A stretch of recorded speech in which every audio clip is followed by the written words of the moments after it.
are your happiest memories ruining your life? And that's might be quite a controversial title because we're generally we're generally, I don't know, conditioned is the right word exactly, but we are generally looking, certainly when people go to therapy or work with a practitioner of some kind, they are generally looking to explore traumatic past events, which of course have a massive impact on our lives and generally is the first port of call for anyone who is trying to heal some aspect of life, and yeah, is very important for doing that.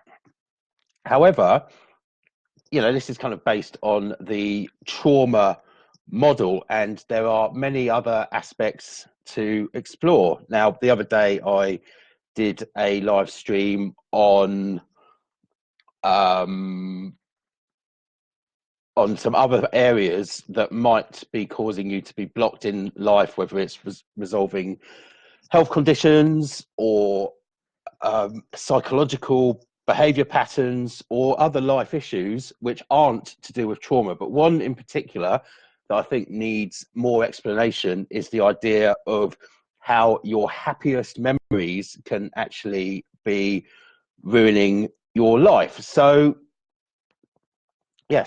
what we're looking at here is people who have resolved a lot of trauma, and they're still finding that things haven't resolved. So what if I was to say that for many people, actually, the happiest memories can be at least as destructive in your life and everything going on in your life as some of the traumatic ones, but it happens in a way that's, well, it's different in some ways and it's the same in other ways. So what we're looking at is so let's look at what happy memories actually are and why they can be destructive to your life potentially. Now, I'm not just talking about sort of everyday happy memories. I'm talking about really massive life-changing events, these sort of peak positive emotional experiences that might have happened in your life, and when they happened, it could be the sorts of times where you might have said to yourself things like, this is as good as it's going to get. Life doesn't get any better than this. Oh, I'll never be this happy again. I've been waiting my whole life for this.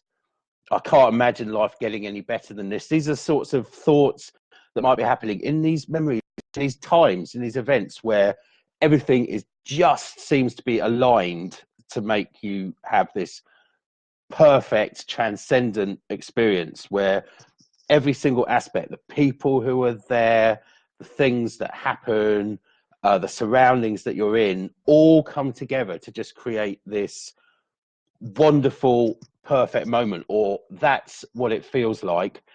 And that, so you say, so subconsciously or even consciously, you're thinking those thoughts, this is as good as it gets. Life doesn't get any better than this. And so these have got a name. They're known as guiding stars. And they, by that, I mean that they are the sort of events that you are subconsciously always trying to recreate, perhaps even consciously for some people, but there's a real pull to always move towards trying to create those sorts of events in your life again.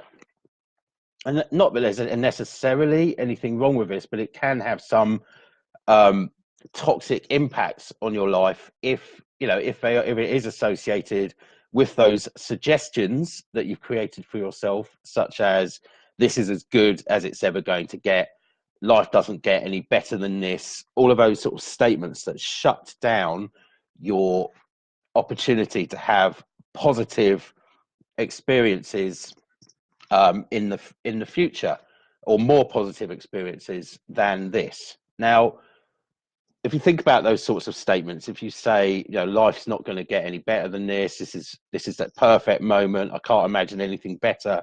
These are powerful hypnotic suggestions, so powerful self-hypnosis that you are actually carrying out on yourself. So you are mind controlling yourself to feel that this is really as powerful as everything's going to get. And often, you know, you're going to have strong feelings of course, you will always have very strong feelings connected to those thoughts in that moment. So you have that association with the powerful, happy, transcendent feelings, with the thought pattern that's going on, and everything that's going on in your external environment. Which is why, you know, these are considered to be guiding stars, because they're literally a star that is drawing you forwards towards wanting to create these sorts of events in your life again. So let's see, what's a good example of this? So a good example from literature is Mrs. Havisham from the Dickens novel Great Expectations, this is a very extreme case where she is 40 years later in her dusty room in her mansion, still wearing her tattered wedding dress, couldn't even bring herself to get rid of the cake, which is of course now all moldy and decayed from when she was, I think the story, and I haven't read it, but I think the story is that she was jilted at the altar, and she was so happy leading up to it and everything was perfect, and then it all went wrong. So of course there's an element of trauma in that one as well, but the point is she's tried to maintain all of the external factors which led to everything that had been this huge happiness, this huge, like, life-defining moment for her. So as you can see, that's had a huge impact on her life. And I think we've all got, every single one of us has got amazing, happy memories of some great times. And even if there was some, even if we've got a life which largely had a lot of trauma and bad times in it, there'll still be these peak moments which were the happiest moments of our lives. And it's actually good that we've got these, because it's good to be able to connect to those powerful states of happiness. And so, but what it is not so good is when your life becomes all about actually trying to recreate these past events, and it becomes an obsession for you. So often can be, they often could be things that are hiding these positive, amazing memories that you kind of hang your hat on as these very validating times of your life, could be hiding behind them the whole Pandora's box of underlying issues as to why this moment was so important for you. And it could, so let's say a good example is an example where there was a woman who was so there's a woman who was basically had very big weight problems and was obsessed with eating strawberry ice cream by the bucketful every day, to the point that she had changed her entire life to accommodate this. And she had a huge chest freezer full of strawberry ice cream, and every day she would just eat gallons of it. Now, when that was explored, it was found that she had a very distant, not exactly abusive father, but just very distant, emotionally cold, and had never really felt that she'd received any love from him, other than this time when they were on the beach and guess what? Eating strawberry ice cream. So from there, she'd associated subconsciously the strawberry ice cream with that moment of love that she'd felt from that time, and just how great that had felt, and had always subconsciously been trying to recreate that situation by eating, and it then became an obsessive compulsion to eat the strawberry ice cream. The thing about these guiding star moments is that they are, you can't work with them. When you're working with traumatic memories, you tend to help the client to actually resolve what happened in that memory, clear the trauma that's still embodied within them through whatever techniques you're using. I use EFT, matrix reimprinting, and meta consciousness to find those events. However, people, you don't want to clear the attachments to these positive events, because they're really, they're really special moments where people did feel that they had transcended the struggles and difficulties and sadness or whatever of their lives, and were actually able to just really feel this very special moment. And so it's no wonder that their subconscious mind is trying everything it can to recreate those kinds of moments. It's why you might have, for example, this woman might have had a conscious desire to stop eating all this strawberry ice cream and lose weight, but what she didn't have, her subconscious, which is far more powerful, is guiding her in that way that she just has to do it. She's got the obsession. But it's not about clearing the attachments to the memory. You don't, like in many therapies, you go in and clear the attachment to traumatic memories, the events, you clear the emotional attachments, the limiting beliefs, and the themes in life.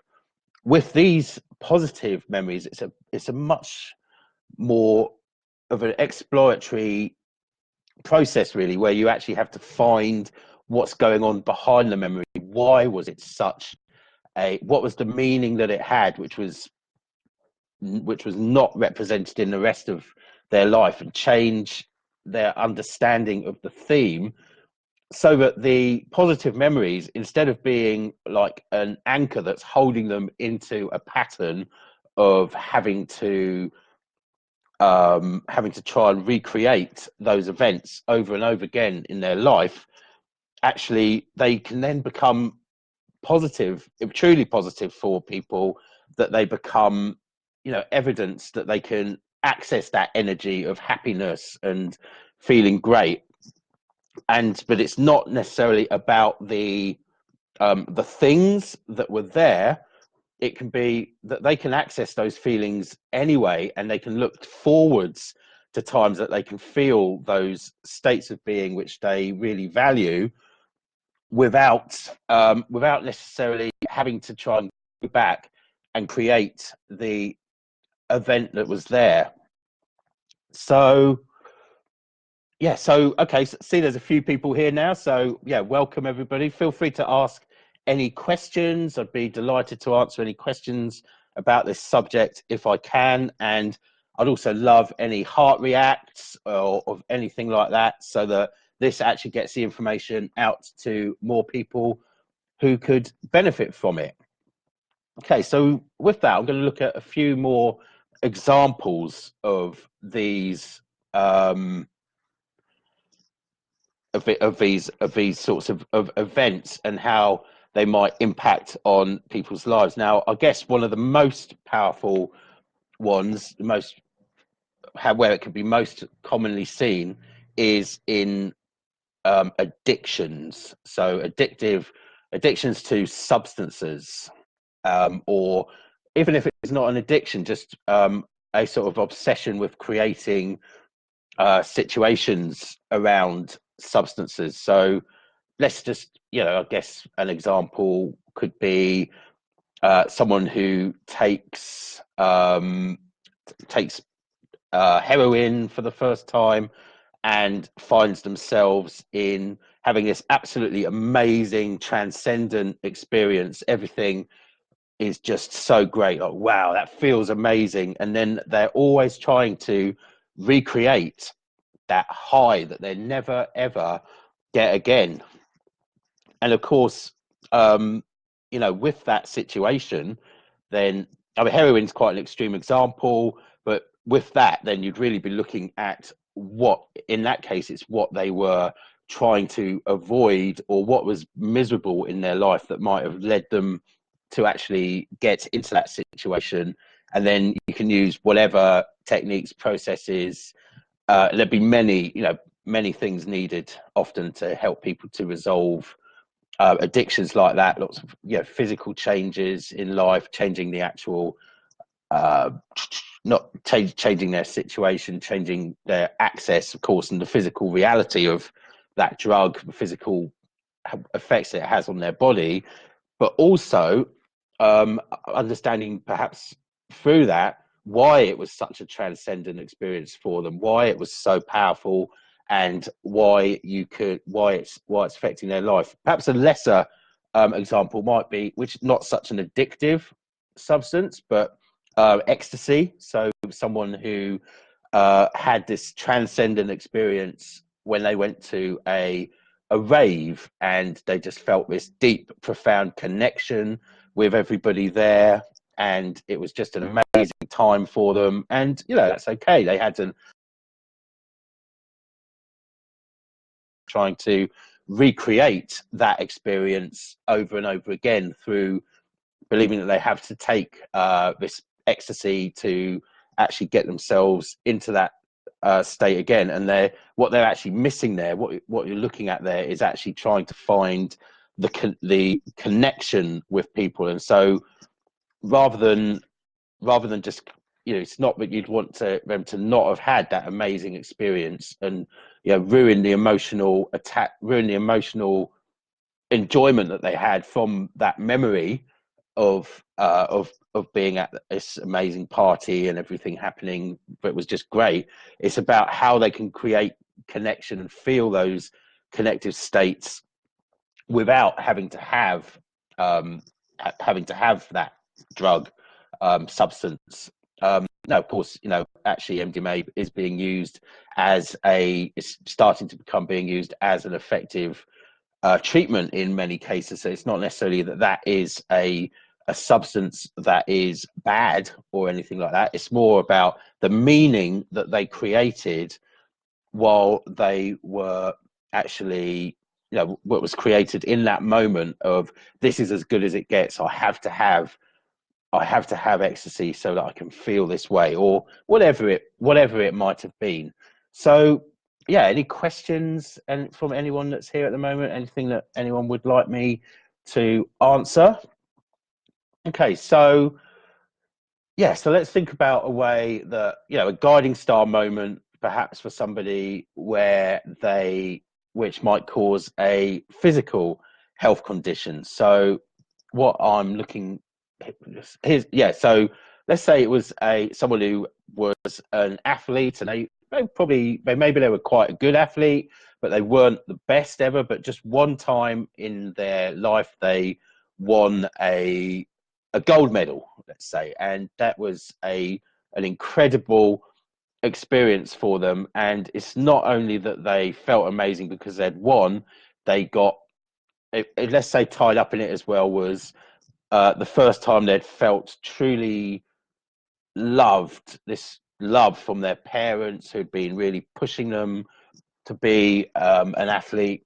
Yeah, this is just an example off the top of my head. It might not be totally coherent, but it's, if you get that idea that they've been really pushed, and then it was like everything came together for them in this one moment, and they got this gold medal, and it was life defining for them. But then after that, they were never, ever able to achieve those heights again.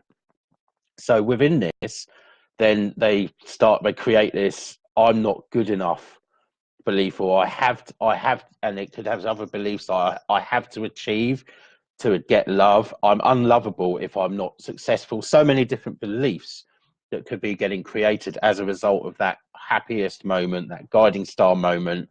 And from there, they, because they get these whole perceptions of not being good enough, not being able to do these things in their life anymore, they end up with, this self-devaluation, a sporting self-devaluation conflict, and they actually end up with bad knees as a result. So could manifest as arthritis, could manifest as possibly manifest as something like osteoporosis if they're still really feeling strong about this. Okay, so just had a question. So this could drive perfectionism. Absolutely, it's certainly one thing that could drive perfectionism, especially if they've if someone's had this whole conditioning that they are that they have, but rather than be lovable as they are, they're lovable for their achievement. So they are, what they've achieved is so important, and this happens a lot. A lot of people have this kind of fit, or children feel like they have this conditional love on them, that because probably because of the language its parents are innocently using, and really succeed, praising their child's achievements above all else, and so that the child associates love with being good at something rather than just being who they are and being lovable in spite of everything else. So yes, it's just, yeah, like unconscious use of language could lead to this, and that's quite an important point. It's not necessarily that these are always huge traumatic events either. They could be traumatic, not like, they're not always the huge peak events. It could be a theme of positive reinforcement through happy times, small positive events, same as small negative events over time. If these sorts of things are repeated, can have a similar but not so profound effect as these really, really strong guiding star moments that are actually leading people to be doing everything that they can to recreate that peak experience over and over again. So yeah, as so how do you deal with this stuff? Well, it's not the same as when you find traumatic events and life themes. It's, if you are looking to clear anything, you're not looking to clear the positive emotion from the memory at all, because this is such life-defining stuff.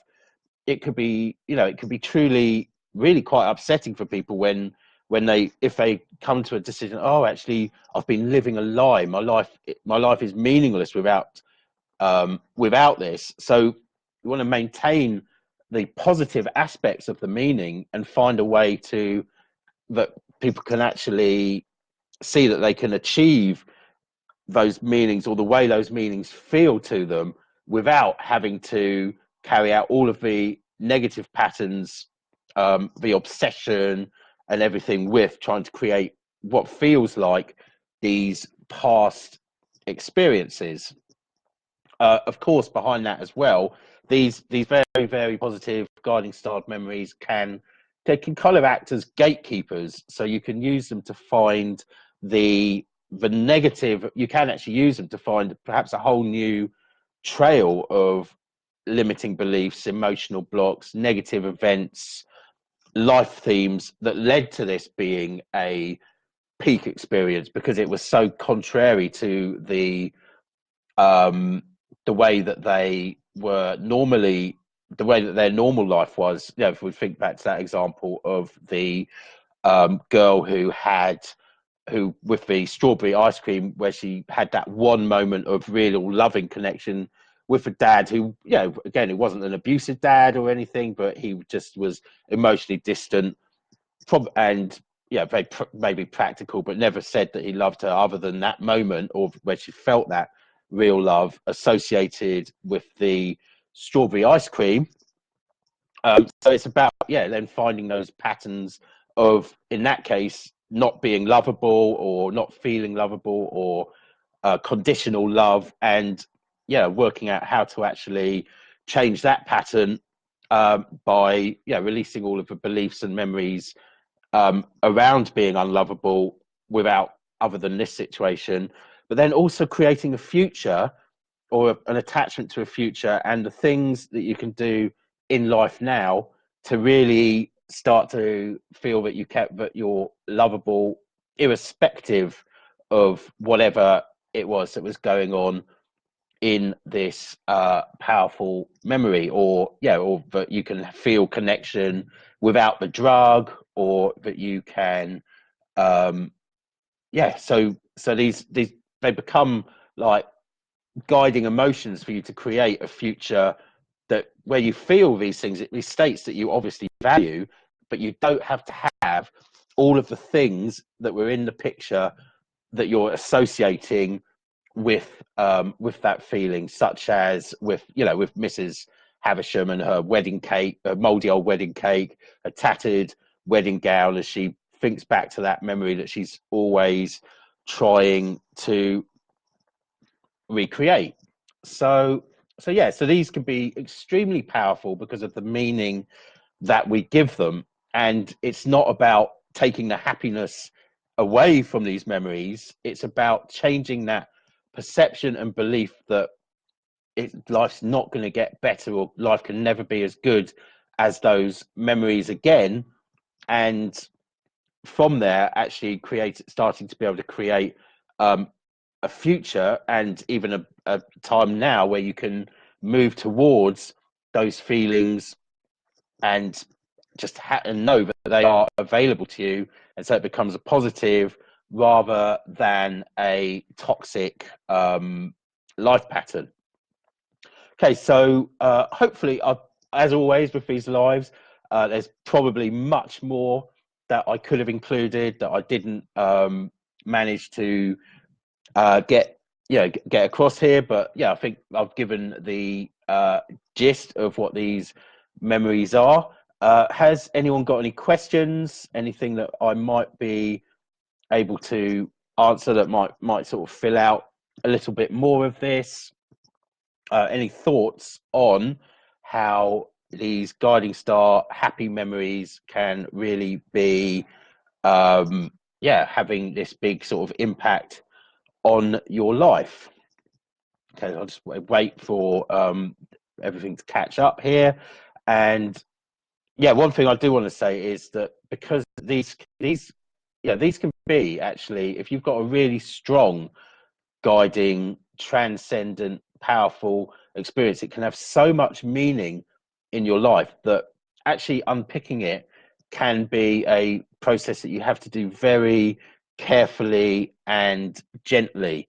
It's not just about, it's not like trauma sounds very bad, but actually it's relatively easy to help people to resolve the impact of traumatic memories in their life, because you are helping them to actually resolve the emotional attachments and limiting beliefs from the trauma. But with these memories, you don't want the people don't actually want to let them go and lose all this meaning that this has given their life. So it's about translating that into a healthy, forwards looking meaning that they can use to really manifest more of what they want in their life, rather than always looking back to those glory days and how things always were. Okay, so yeah, so that's really what I've got to say on this process, or this issue, situation, concept, whatever I should be calling it. Naturally, if you've got any questions about this, whether you come up with them now, or if you would like to ask them in the comment stream later, that's absolutely fine as well. And I just want to mention that I have available next week a few spaces for free one-to-one conscious discovery calls. So if you've got a life issue or a health condition that is keeping you stuck, and you would like 2020 to be the year that you can transform that and start moving forwards, just put a Y in the comments, and I will let you know how you can book one of those free 30 to 40-minute calls to actually explore and resolve whatever is going on that is blocking you in your life, health, and abundance. Okay, so that's all I've got. I'll just wait a couple more minutes, see if anyone has any more questions on this, because it is a big subject. It's something that I think has to be quite sensitively approached. And I'm just going to say, of course, if in terms of creating a future where this fits in, then you're looking at as well as resolving this stuff from the past, also looking at how you can step into a future where you do have those where you are able to connect to all those wonderful feelings that were implied in the powerful guiding moment, but in many other areas and ways in your life, so you can really just feel them. And so you need to understand your values, and create a powerful vision to move you towards whatever it is that's going to give you that inner state of being.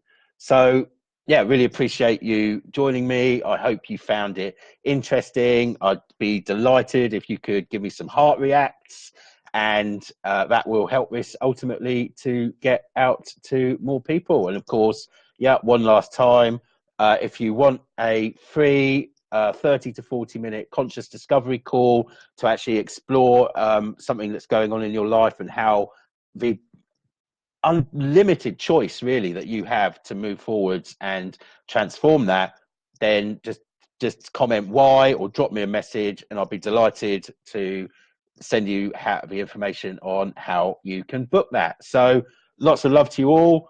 Hope you have an amazing day. That's Sam, EFT Now.